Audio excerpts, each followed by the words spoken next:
All right, so the first thing we're going to do is we're going to come up to George here. George is standing next to a Humvee. This is a situation we find ourselves in a lot where we are hidden up behind a Humvee and we need to fire at the enemy. He's got a bunch of hostiles out there, so he doesn't want to stick his head out. So what he's going to do is he's going to hold down his turbo button while he's going to lay down first.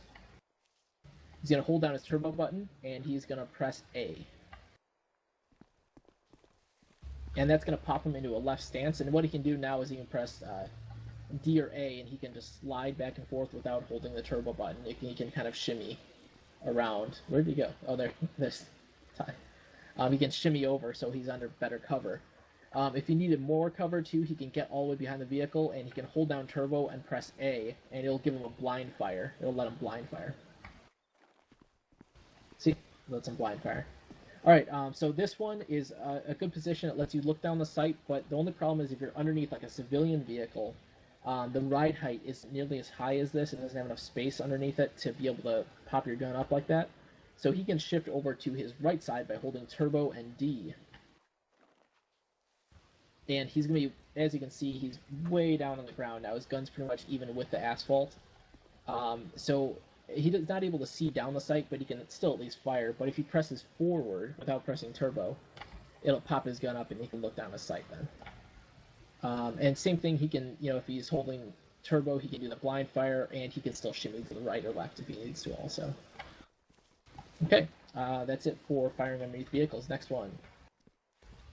Over here we have, we've got Morgan standing behind a cement barrier. He can still do the normal things like, Ace is still enabled, so he can still do normal things like setting his gun up on the wall and everything. The one thing he is able to do now is he's able to drop down into what we call the sniper stance. And because this wall is real low, it's lower than like a normal wall, like that one over there, he can drop into this stance and stand under better cover, and plus it gives him almost zero recoil. Like if he goes full auto right now, see, you can see his gun fairly good. He's just drilling targets out there, and he's got almost no recoil. So it's a really great stance. It really helps out if you've got a low wall scenario, which comes all the time.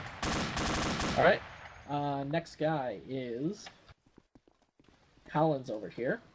Collins has just an HK-416, our standard weapon. He's over a thick part of the wall where he doesn't particularly have a great shot on anything. So what he's going to do is he's going to hold down the turbo button, and he's going to press S, and that's going to bring it up into a blind fire position over the top, and he can shoot like that. And then he can, so it's kind of, accuracy's not amazing on that, but he can still hit targets.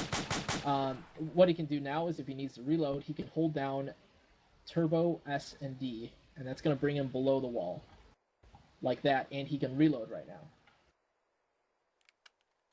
So that way he can reload under cover, and then he can just let go of D while he's doing that, and he pops back up into that position. Okay, so it's a real quick switch back and forth. All right, then Collins is going to come over and demonstrate how to fire along the wall. This is a blind fire position. It's great for CQB. You hold down turbo and you hold D or A, left or right. You can do this in the standing, the crouching, or the laying down position.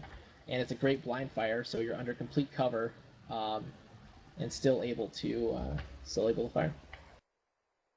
So go ahead and come over to the other side. And he can do it on this side too. George, you want forward?